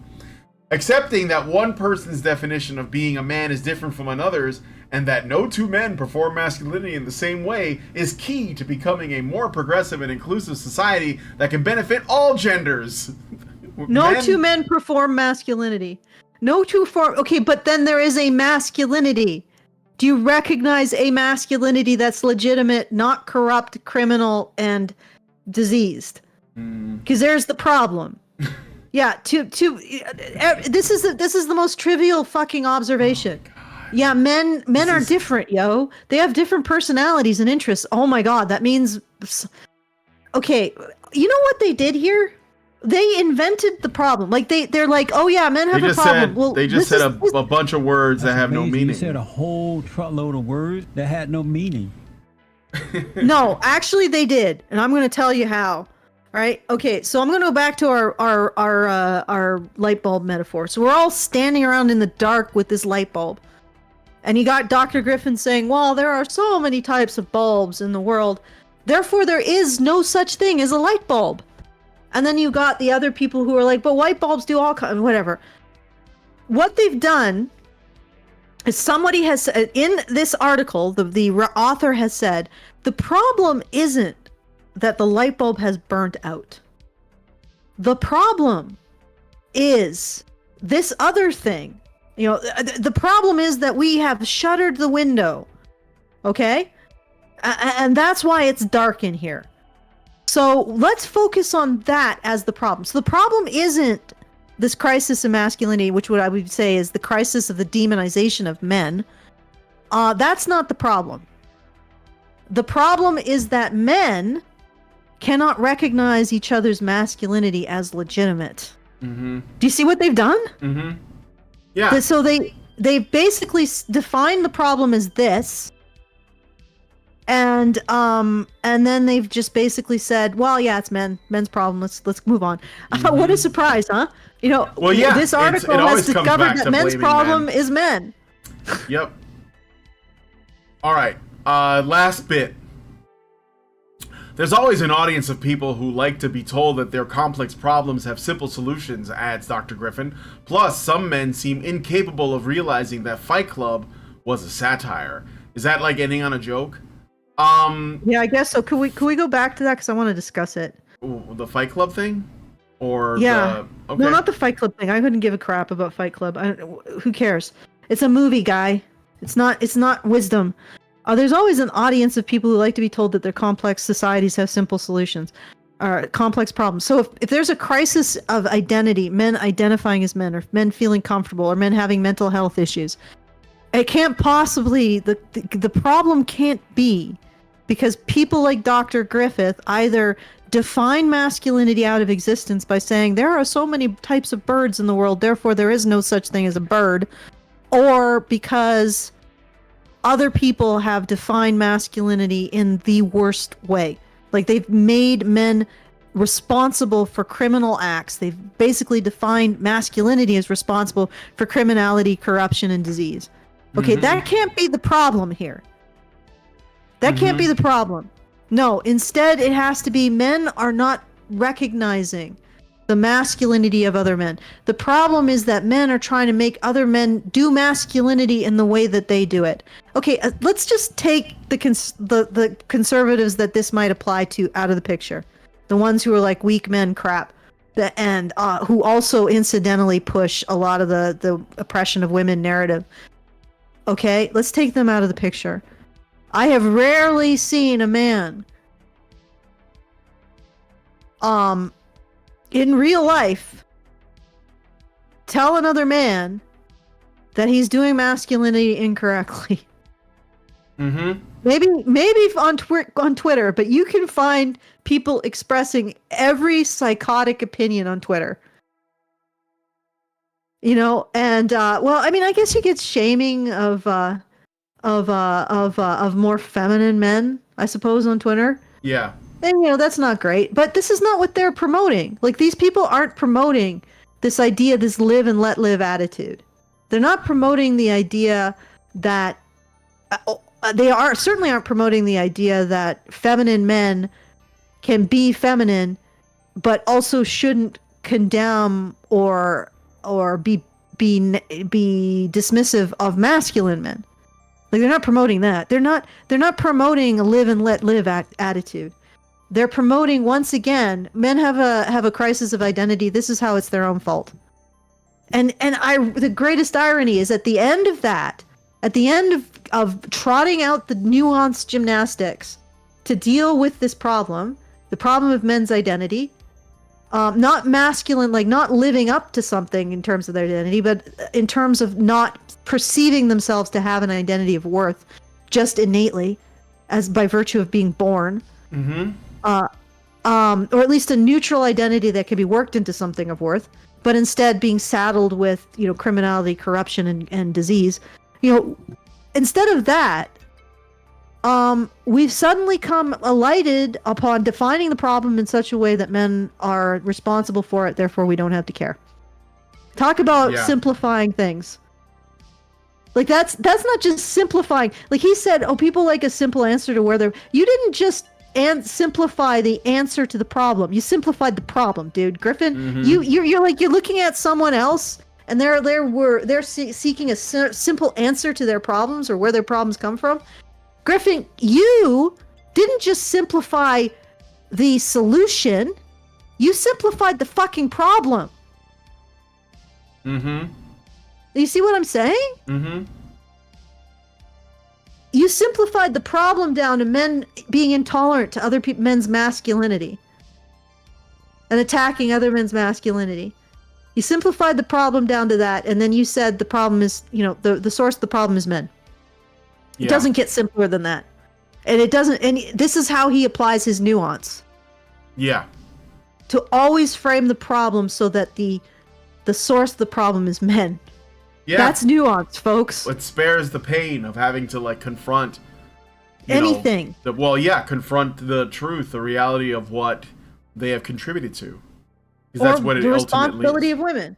Yeah, because or the God responsibility. forbid, well, that is the thing they don't want to face, is that women have a part to play.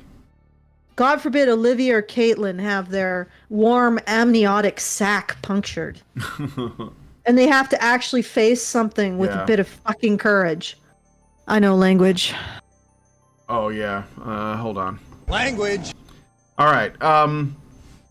So I got a little bit of time. Do you have any thank yous? Because I gotta go pick up Lindsay. But I wanted to show that little clip from Greta Gerwig. It's just a little thing. This is related. So a teaser. She's talking about, so they're talking about, like, it's kind of a puff thing, about 7 minutes. I also have a longer one. Maybe we can do this another time with Greta Gerwig being interviewed along with Margot Robbie. But this is important because this is kind of in line with the same thing. Greta Gerwig is going to... She's basically talking about... They're talking about the Ken thing. So let's play... Let me turn on the... Why do they have such sleazy, smug expressions on? She is a very strange and awkward woman. But what things do you have good Kenergy? What's one thing? What's one thing? I think weird echo. You're getting an echo? Yeah, weird. This odd. Let me just see what's going on here. All right, maybe it's playing out of 2 channels at the same time on your end. Yeah, don't worry. As long as nobody else is getting an echo, it doesn't matter. I'll just gnaw the inside of my cheek in autistic annoyance. Greta Gerwig is the director of this movie. Okay. Oh, this is Greta Gerwig. That's Greta Gerwig. Yeah. Margot Robbie started a company because she wanted to make films that focus on women. And Margot Robbie had the idea to start the Barbie movie as a project, and she brought Greta Gerwig on to write and direct, or help her write. I think Margot Robbie was involved too. just sounds insane, but these are the conversations we'd have. I think there's self-actualized Kenergy, which is where Ken gets to at the end of the movie. I think men in their just stop it there for a second. Yeah, I'm gonna pause I don't know if we're gonna get hit with a copyright on that amount it's okay. of. She's just really awkward, guys. Okay.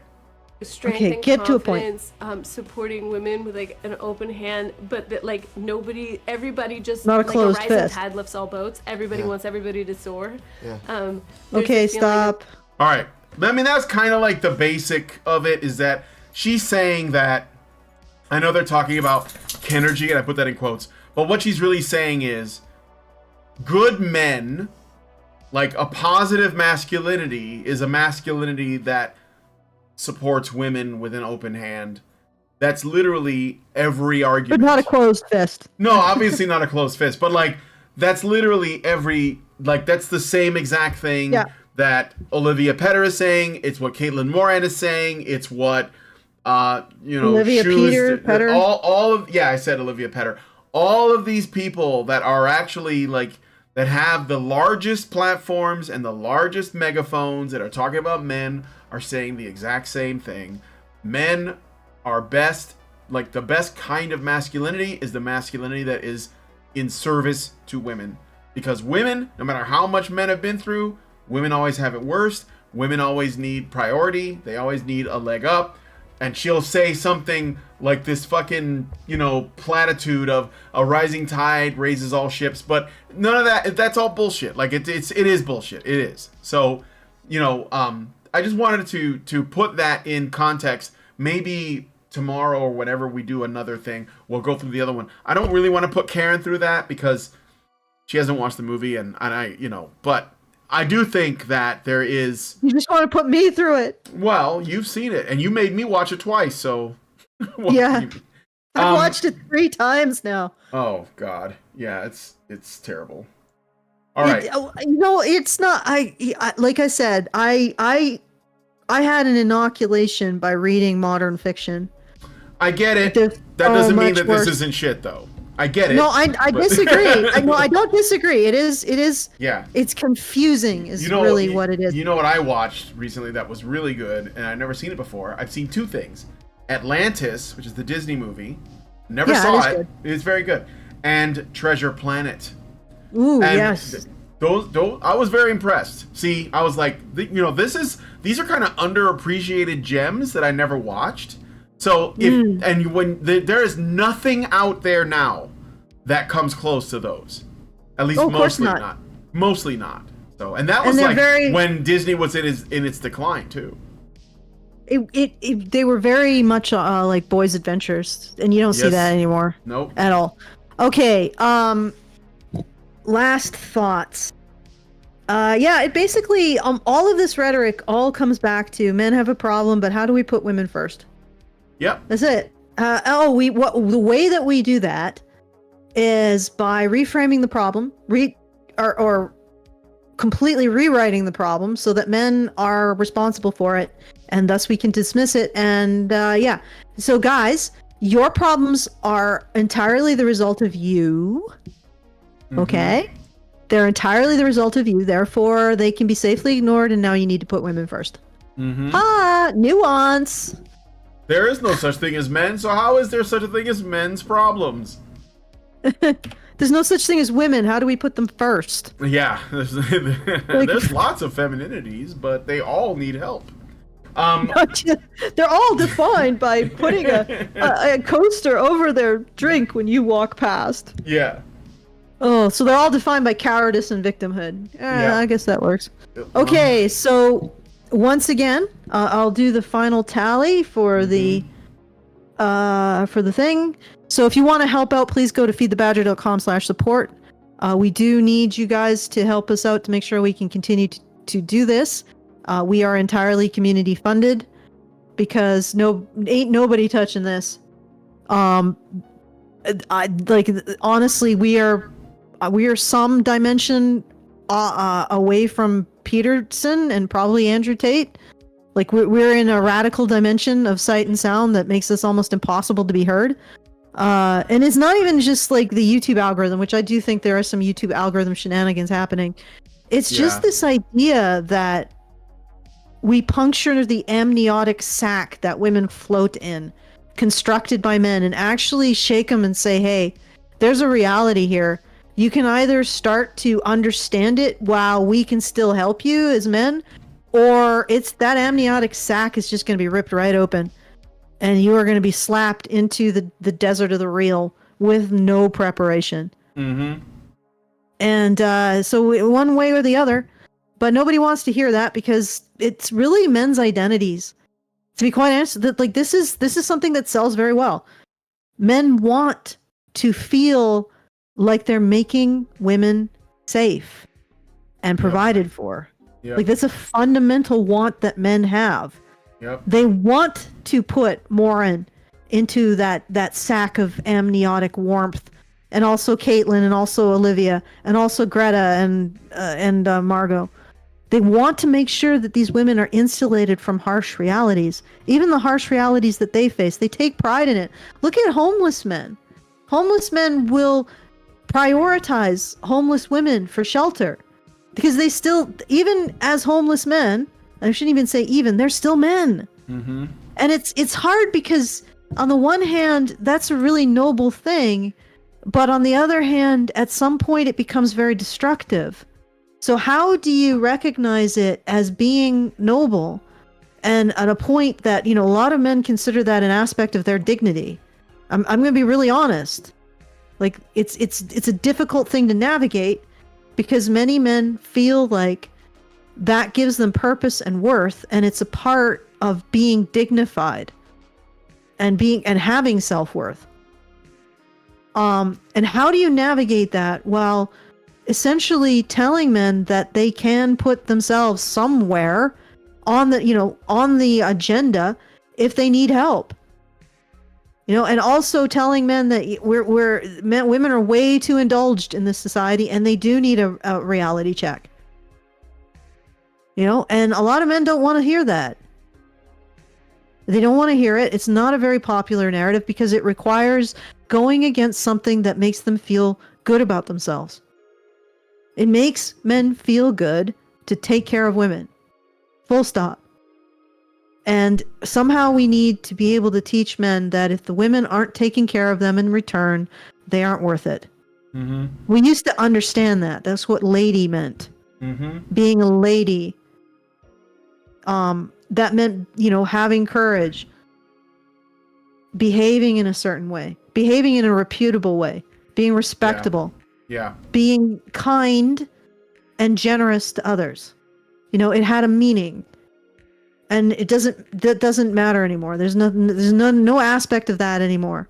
No expectation that's placed on women. And honestly, that's not normal. I mean, people will think, like, even Peterson has said, oh, women have the right to expect anything. Well, not without fulfilling expectations in return. Period. What we see today is not normal. And it's not healthy. And one of the things that is a symptom of that unhealthiness is the fact that women are searching for sources of guilt and piety, sources of external expectation, and they're finding them in all of the alphabet, advocacy for the alphabet people, advocacy for minorities, advocacy for, persecuted groups. You know, that's where they're finding it. And it is not a healthy dynamic. Because when women advocate for these groups like purse puppies, they take away the recognition of their agency. They create this infantilization, which impedes their integration into society and their full recognition of their humanity. Okay? Mm-hmm. We don't recognize the full humanity of an infant because an infant doesn't have agency. All right. And this is producing a lot of social dysfunction. Okay. Yeah. So, but it all comes back to we can't hold women accountable. We can't tell women that their expectations are ridiculous. And we can't recognize that men, it's okay. Men can be victims. We can sit with that thought and not freak out. and recognize that maybe men sometimes need help too. Where do you think women's accountability is going to come from? All right, if you like that kind of a message, you want to hear more of it, then please go to feedthebadger.com/support, and sit with it and help us out. And put some dosh in the hole. That's probably the worst way of putting it. Just erase that. Throw some coins in the kitty. Is that even better? I don't know. Whatever.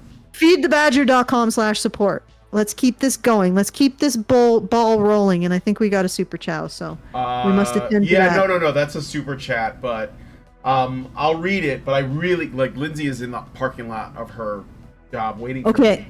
We have a super chow as well. That is the super chow. I mean, it's a super chat. I just copy pasted it in here.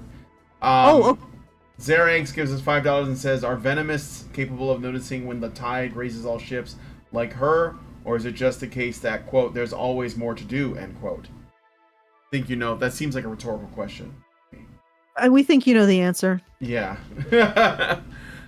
All right, but anyway, is there anything else? All right, support us at feedthebadger.com/support. Please do, because we will not exist if you don't help us out. If you enjoyed this show, you want to comment on anything, you want to give us a tip, you want to prove to us we're not shouting into the void, go to feedthebadger.com/justthetip at any time after the stream is over and throw us a tip and a comment, and we will be sure to read your comment on the next appropriate stream. All right, back to you, Brian. All right. Thanks guys so much for coming on the show. If you guys like this video, please hit like, subscribe if you're not already subscribed, hit the bell for notifications, leave us a comment, let us know what you guys think about what we discussed on the show today, and please share this video because sharing is caring. Thank you guys so much for coming on today's episode of Maintaining Frame number 69. Nice. And we'll talk to you all in the next video. Men's rights activists are machines, dude. Okay? They are literal machines. They are talking point machines. They are impossible to fucking deal with, especially if you have a couple dudes who have good memory on top of that too. Holy shit, you're fucked.